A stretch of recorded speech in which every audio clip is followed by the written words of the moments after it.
Hi there. So another short video for you. This one is about opening up the space at the top of the chest and the upper back.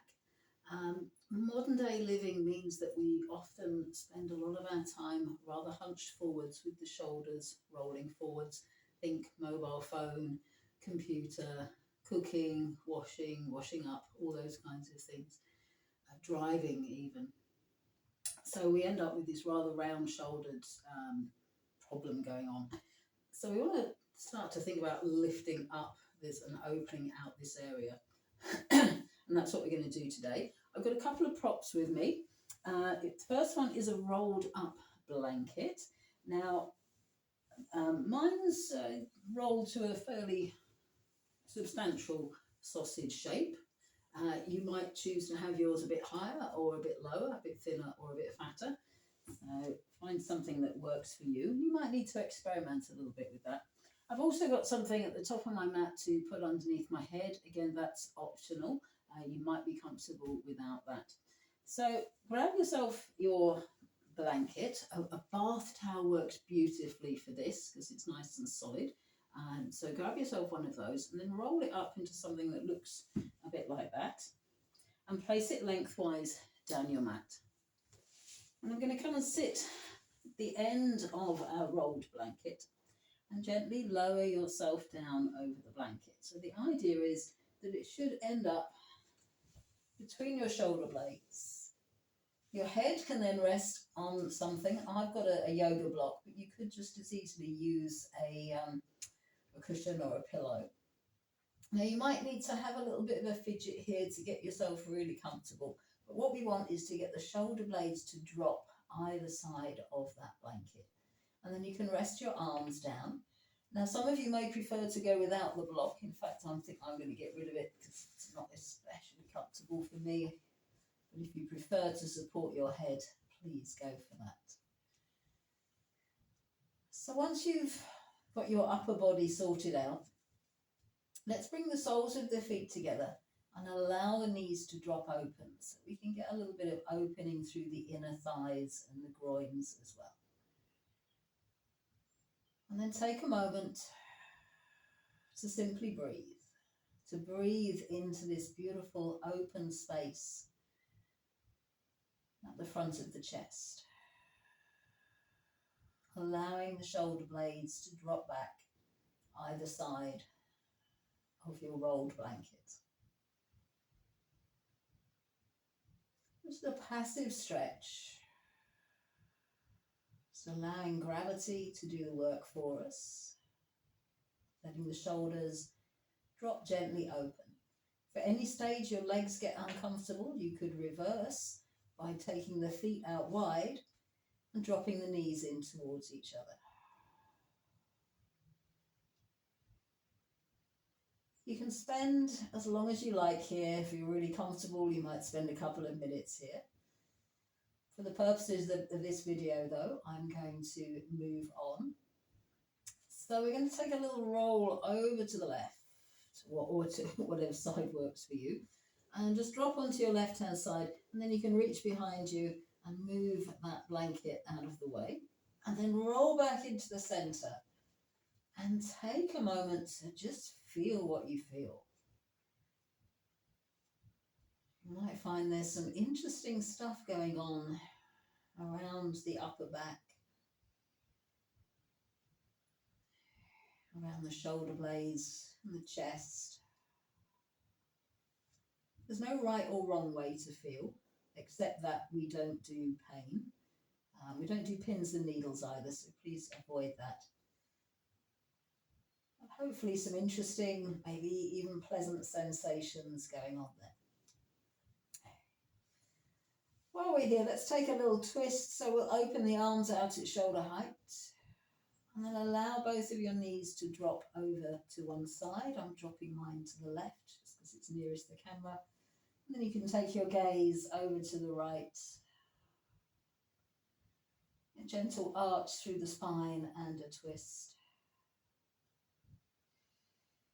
If your knees don't comfortably make it to the floor, you could grab that rolled blanket again and pop the blanket underneath your knees Or some people like it between the knees. That's so if the top leg feels like it's floating uncomfortably, then blanket between the knees works well as well.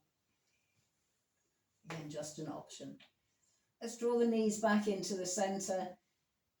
Take a moment to straighten up when you get back into the middle. Sometimes when we twist, the spine goes a bit out of line, so pick your hips up and straighten things up if you need to. And then we allow the knees to drop over to the right and take the gaze over to the left. Let's take a few breaths here. Again, prop your knees if twisting is a bit of a challenge.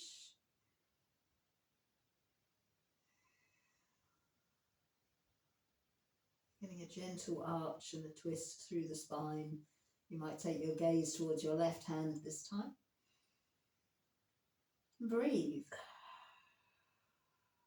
Smooth, steady breaths. And then drawing those knees back into the center. Let's bring the knees in towards the chest. Give yourself a little bit of a hug.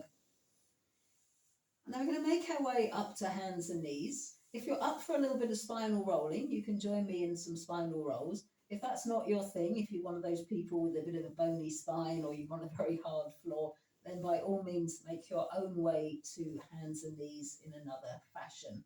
But if you're up for a couple of spinal rolls, I think they're fun. They give you a little massage for your back.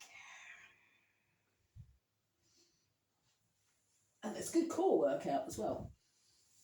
And then make your way onto your hands and knees.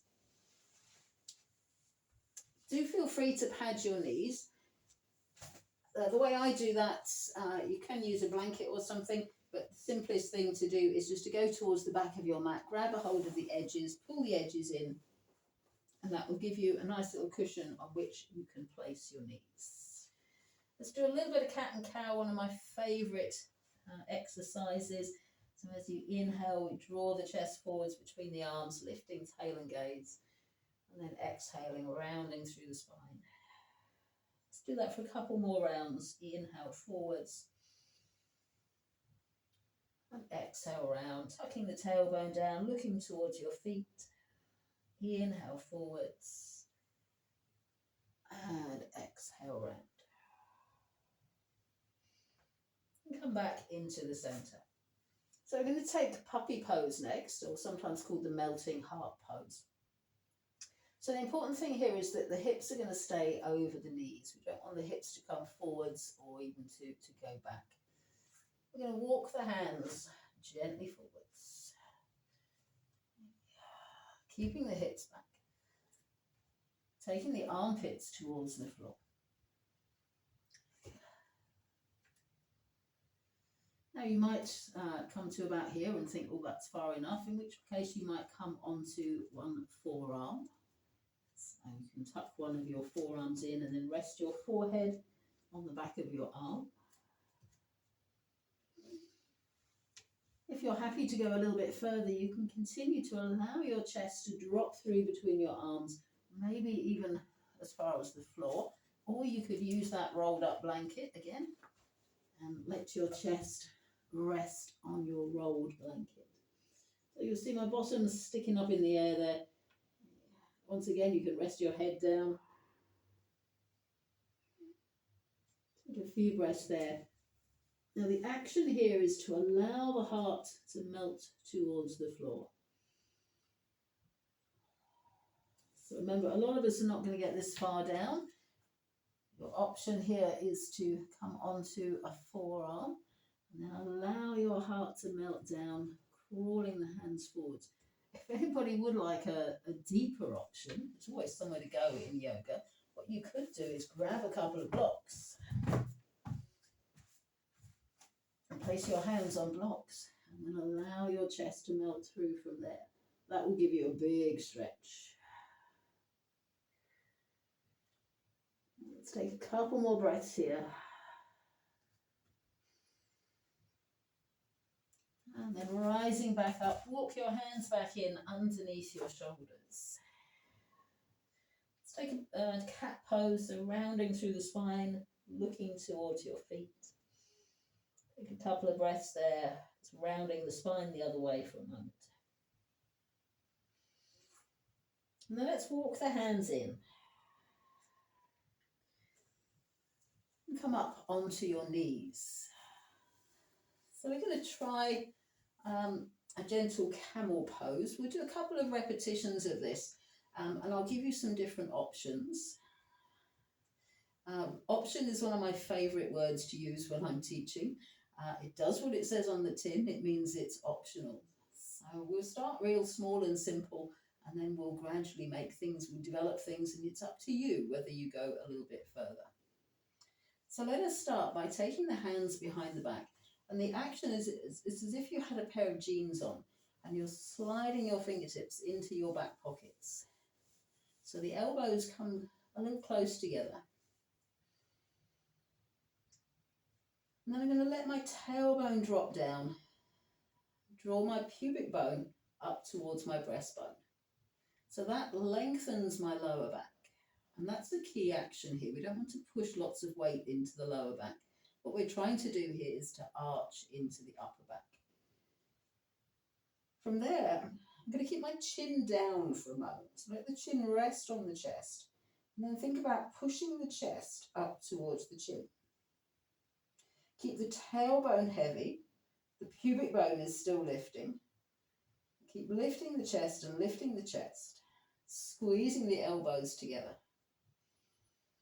When you feel your chest can go no higher, at that point, start to gently lift your chin and look up towards the ceiling. Now, some people do find they get a bit dizzy here. What that means is that the blood supply to your brain's being cut off, which is not a good idea. So if that's happening to you, just drop your chin back down again. You still get all the benefit of the pose, keeping the chin down. Just keep the chest lifting, keep the tailbone drawing down, keep the belly strong. Now to come out of the pose, I'm going to pull the end of my breastbone and my pubic bone together. So squeeze those 2 points together to engage the abdominals to bring you back up. And then you can release the hands, settle the hips down up to the heels. Just take child's pose, take a little rest for a moment. Take a couple of breaths, letting the back become neutral. So for our next variation, probably a good idea to have a block. So grab yourself a block and pop it down by your right heel. I would suggest having your block on its highest setting. You can always adjust it later on. You can stand up on your knees once more, lengthening up through your spine. And then as you inhale, let the tailbone drop, let the pubic bone draw up as you circle your right arm up towards the ceiling. And then circle it out behind you to find your block. Now here's your chance to adjust the position of your block. So you can bring it a little closer in, further away, whatever feels nice for you. And you just want to be able to rest lightly in that block. And then we're going to take the left hand up towards the ceiling for a half camel pose. A couple of breaths there. Try and keep the tailbone dropping, the pubic bone lifting, and the action is a kind of up and over action rather than a down and out. Once again, to come out, we draw the pubic bone and the breastbone towards each other to contract the abdominals to bring us back up to stand. Then we repeat on the other side. So taking your block to the outside of your left ankle. Yeah, taking the left arm, circle left arm up. Left arm goes out behind you, comes down to find your block. So at this point, check in. Tailbones moving down, pubic bones lifting up, breastbones lifting up, and then reach the right arm up to the sky and resting lightly on the left block, reaching up and out rather than down into the base of the spine and lifting up and over. Again, to come out, squeezing pubic bone and end of breastbone together to come back up to stand. Let's take another brief child's pose.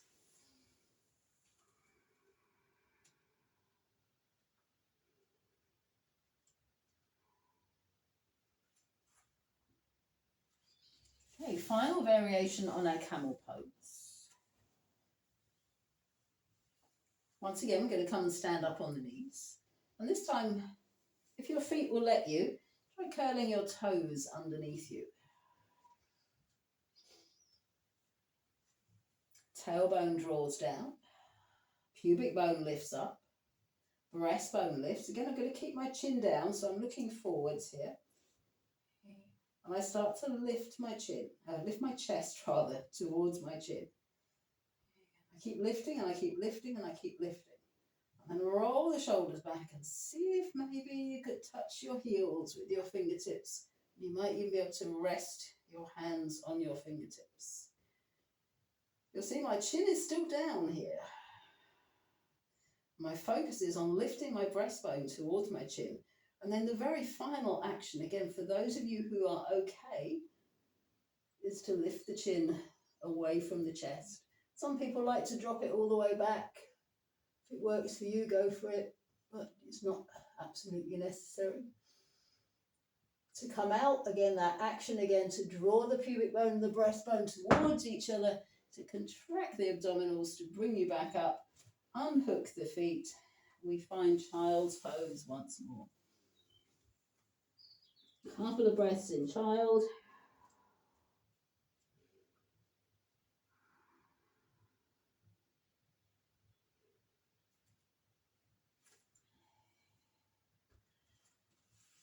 And then let's come around to seated. So find yourself a comfortable seat.